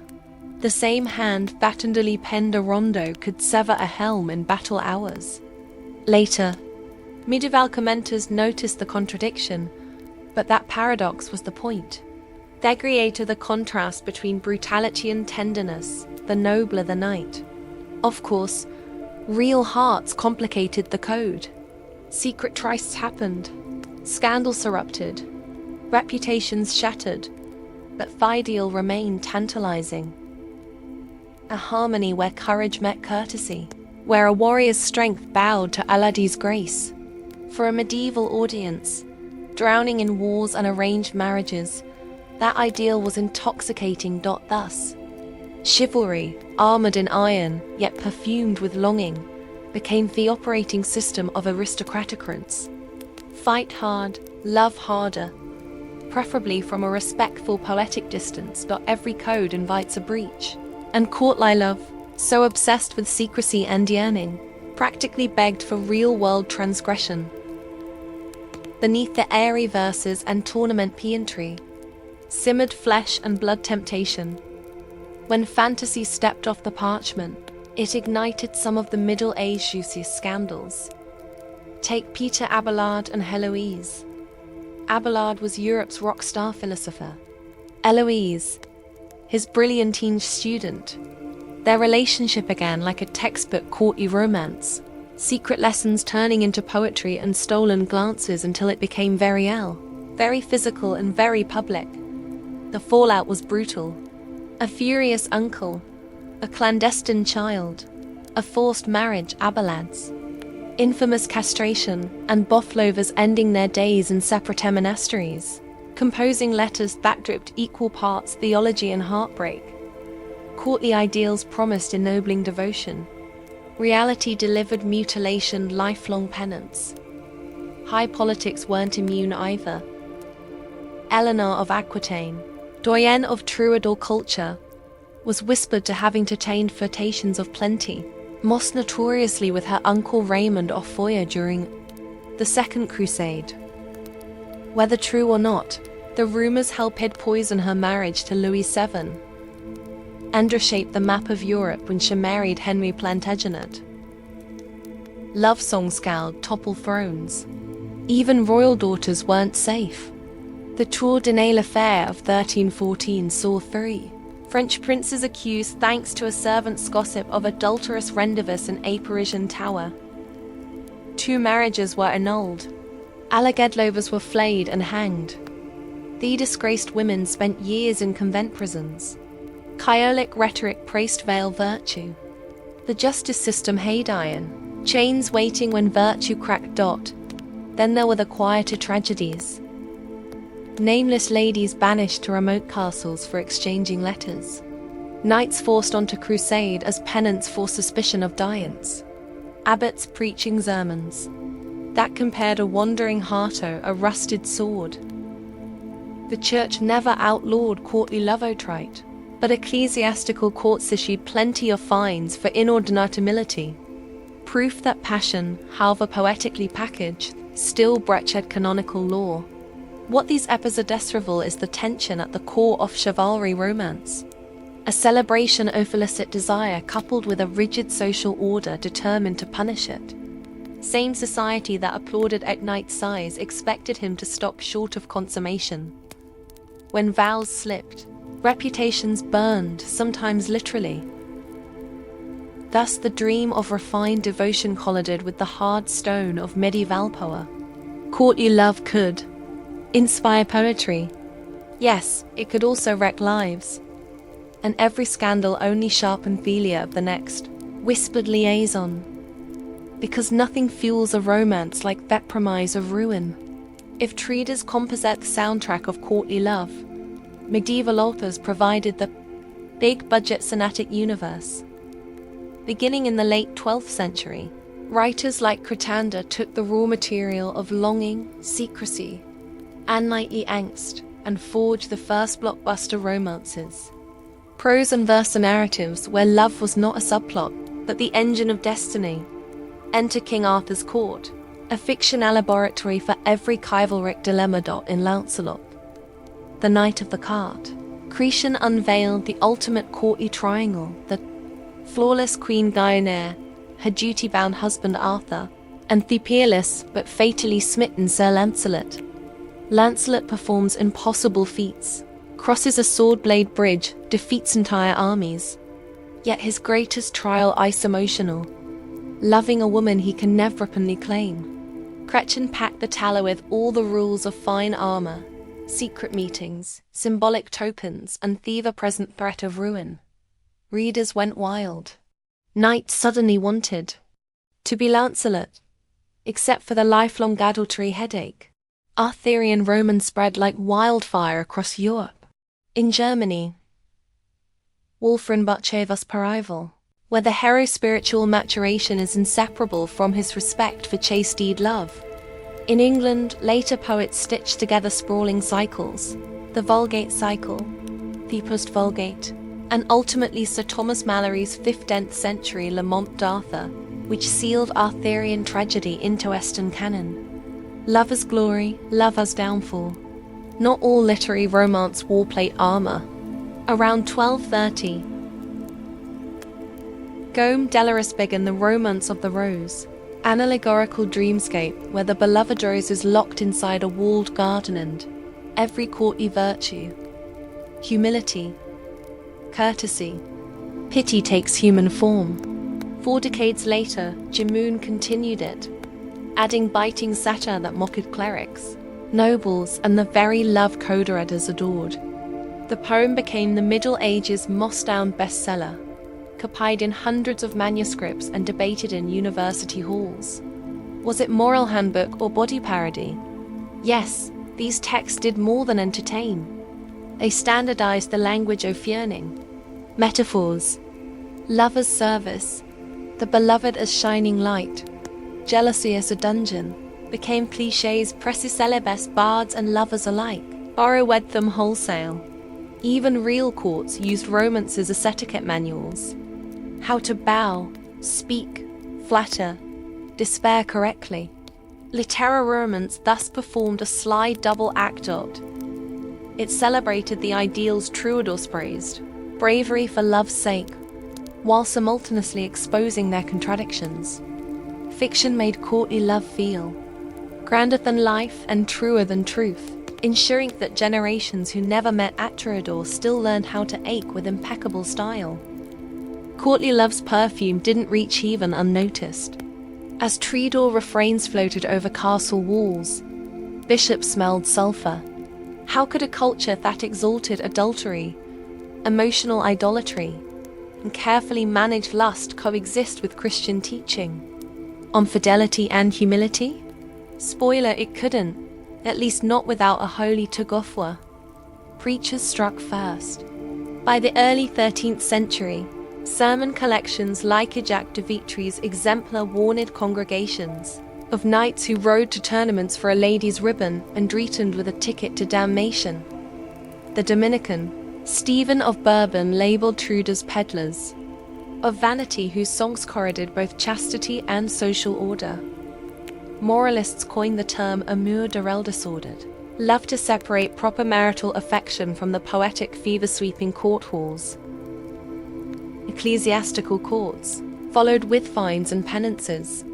A knight discovered dexing love tokens during Lent might be sentenced to a barefoot pilgrimage or forced to fund church candles, a literal fee for flaunting figurative fire. Confessors' manuals advised priests to grill penitents about clandestination, suspicious poetry exchanges, even excessive daydreaming. Desire itself became a taxable offense payable in prayers. Yet repression was complicated by patronage. Many great patrons of love poetry, Eleanor of Aquitaine, Marita Champagne, Lune of Castile, were also enthusiastic efforts of monasteries and cathedrals. Bishops condemning courtly verse on Sunday might dine with a poetry-loving queen on Tuesday. Excommunication, therefore, remained mostly rhetorical. Social capitulation proved more pragmatic. Some clerics tried jujitsu instead of censure. Andreas Capellani's Demor commissioned, legend says, by Marita Champaga presents 31 rules of love, only to conclude with a chapter advising graders to renounce the whole system a sinful folly. The treatise functions like a carnival mirror, reflecting courtly ideals so precisely that they reveal their own absurdity. Moral commentary disguised as manual, satists piled on. The Roman de la Rose, especially Jean Dion's continuation, portrays courtly seduction techniques as both entertaining and morally bankrupt. Jealous husbands appear, nurses peddle tricks, and the heroine's virtue is finally breached. The poem became university study material, proof that laughter could wound deeper than anathema. Despite all this pushback, courtly love survived because it offered something Zamans rarely did. Emotional drama. People don't abandon theatre for lectures. The church slowed the fever, trimmed its excesses, but failed to excise the desire to desire. By the 14th century, moralists still thundered, but Troubadour DNA had already mingled with European culture. Cupid, slightly chastened, kept strumming, just softer, and with one weary eye on the pulpit. By the mid-4th century, the glitter on courtly love was flaking. Wars, plagues, and new money blurred the teedy hierarchies that had once made longing from afar feel fashionable. Knights were now hiring themselves out as mercenaries. Traders competed with itinerant junglers, and Europe's mood, ravaged by the Black Death, tilted from silk and sighs toward sackcloth and survival. Yet the old language of lover did not vanish. It mutated into something subtler: courtesy. Courtesy books such as the Book of the Courtier, 1528 by Baldassare Castellion, repackaged Divoli poses for Renaissance courts. Instead of bleeding under a lady's window, the polished courtier displayed spread zatarura, effortless grace throughout dancing, witty banter, and lightly veiled admiration. Yearning remained, but desperation became go. Love was still a game. The rules simply swapped chainmail for velvet doublets. Literature mirrored the shift. Geoffrey Horses, Trowse and Crusade C. 1385, presents lovers trapped between court ideals and brutal fate. Trowse worships with textbook devotion, yet politics and plague break the fantasy. Later in the Canterbury Tales, Chaucer pokes fun acolytes whose rhetoric outshines their ethics, signaling that audiences now found equal pleasure in parody.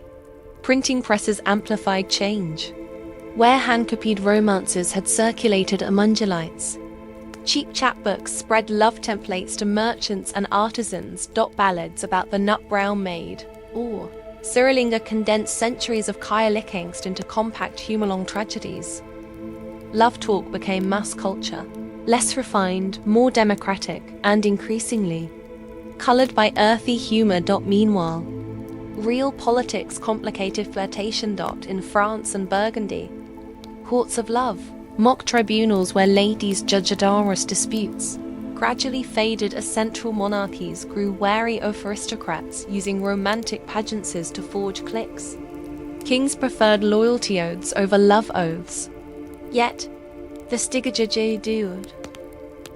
Tournaments kept awarding ladies' favors. Young nobles still lute calls to serenade balconies. Heraldry manuals maintained that a knight might bear a heart of flame on his shield for a maiden's honor. The emerging genre of Valentine's Day poetry, first recorded in the 15th century, echoed courtly vocabulary of service, secrecy, and sweet pain. Thus, courtly love never truly died. It shed its armor, slipped into silk, and strolled into the Renaissance, disguised as refined etiquette. The dream of ennobling desire proved too intoxicating to abandon. So, you repair with the script, softening its tragedies and selling its tropes to every social stratum. Love was still a ritual. The stage sets just change. Courtly love faded as a social practice, but its DNA threads through Western romance like gilt ink on vellum. When Renaissance traded chainmail for satin, Petrarch's sonatas simply recarved unattainable lady as Lara, and Shakespeare turned the trope inside out, making Juliet equal partner to her awestruck Romeo. The suffering silence idol morphed into the grand gesture, balcony speeches, secret letters, rose-tossed beneath moonlit windows, medieval rituals in Elizabeth and costume. The Enlightenment mocked Kyle sex, yet still prized sensibility, the sweet ache of unspoken longing. Jane Austen's heroines might scoff at knights, but Darcy's silent devotion to Elizabeth echoes Lancelot's mute adoration, Onlino tempered by moral accountability and mutual respect. Romantic era poets cranked the pathos too. 11. Byron's She Walks in Beauty would feel perfectly at home recited before a 12th century duchess. Victorian etiquette manuals re-weaponized courtiers. Calling cards, chaperonadances, even the language of flowers allowed debts to medieval symbolism. Tokens signifying devotion while maintaining fiction of restraint. When the industrial city replaced the castle, love still required choreography, and society still judged lovers by their mastery of coded signals. Cinema inherited the pageant. Silent film swashbucklers wooed damsels with swordplay and soulful stares. Hollywood's golden age polished the archetype into tuxedos and ballroom gowns. Every rom-com that hinges on a single kiss after 90 minutes of tension is reenacting the central premise of courtly love. Anticipation is sweeter than consummation. Even superhero sagas keep the flame alive. Think of Spider-Man swinging across skyscrapers just to leave a rose for Mary Jane. The battlefield changed, not the devotion. Digital culture, paradoxically, revives the medieval distance. Online fandoms idolize as celebrities they will never meet, composing. Fanfiction as Tredor's on-set-composed canos. Emoji hearts and interaction gifs replace loop chords. Yet the dynamic is identical. Exalted beloved, yearning admirer, endless scroll of unfulfilled desire. Meanwhile, shipping wars mirror tournaments of old, minus the lances. Critics call these patterns artificial, even toxic, and they can be. Courtly love, always balanced on the edge of obsession, yet its endurance proves as humans still crave narrative frameworks for passion, rules, quests, symbols, drama. We may say we want realistic love, but ticket sales suggest otherwise. The dream persists because it flatters both emotion and imagination.